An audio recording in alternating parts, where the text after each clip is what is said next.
We landed in Liberia yesterday about 8 o'clock, and we're now about to get onto this beautiful plane. We're going to fly to a place called Foya, where we're going to go and take our shoe boxes, and here's some of them that have come all the way from Bo. We're going to go to a place called Foya. It's about an hour away from here, kind of on this airline strip, and that's our plane. So cool, see you there. We're at 9,000 feet. We're about to land in a place called Foya. What I'm really impressed by is just the effort that Samaritan's Purse go to get the shoe boxes out to really remote areas.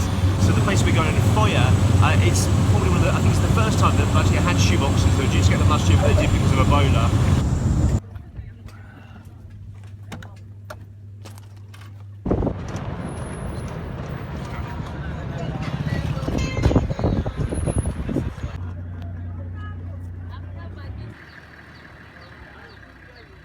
So we've just delivered some of the Operation Christmas Child shoeboxes to this school church project, and there's about 100 kids in there, and what was phenomenal was just the sheer amount of noise and screaming as they opened up the boxes, but they closed them really quickly, and it was like they were shutting the lid down as if they were too scared to look inside and work out what was in there, or maybe somebody was going to try and nab something from their box, so they closed it down. But as they walked out and then they head down the street, what we saw was the kids were coming out and were then unpacking them in the street when they didn't have people around. You can almost imagine them going home, and just outside their shamba or their little house, they could kind of unwrap it without other people around. So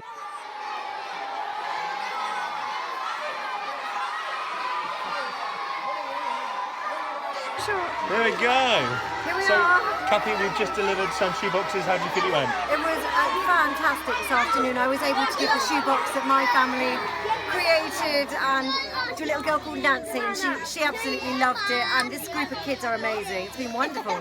Yeah, and to see their faces when they get given a present, they look really scared. Like Yeah. they don't know what they're going to get. Then they open it up and they go wild. It's great. Really exciting. Did you have fun? Did you have fun? Yeah, I think they did. A little overwhelmed. Really cool story. This church was planted only in the last 12 months out of the Ebola crisis. When Ebola broke here, 1 in 4 members of each family died. Many were doctors and nurses. And they ended up going to the river god, and the river god didn't do anything about it. So they ended up going to the mountain god. The mountain god didn't do anything about it. So they ended up going to the rock god, and rock god didn't do anything about it. The river god, you name it, they went to the gods, and the gods did nothing.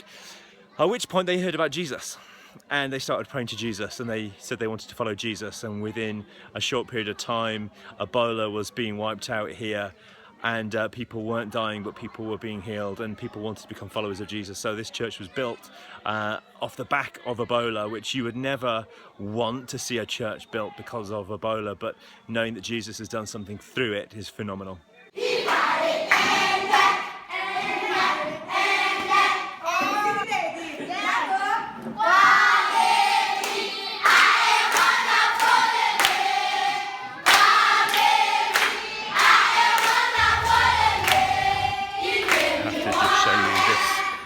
That we're crossing to take some gifts to this beautiful church, but we're having to get there walking along this bridge that is literally 3 planks of wood, and you can't walk along. Underneath it is a field at the moment, but usually it's a river. But to get there, hello, you can say hello. Hello, say hello. Can you say hello? Hello, no. And we've got to walk along this bridge to get there. Hello. How are you? Alright. Oh, are you all right? Yeah. Well done. So I'm here with Pastor Stephen, who I've also just watched teaching the children. This guy's amazing. This guy's phenomenal. And some shoeboxes were delivered to his church, and you distributed them. Just tell us, what was the response from the children that received shoeboxes?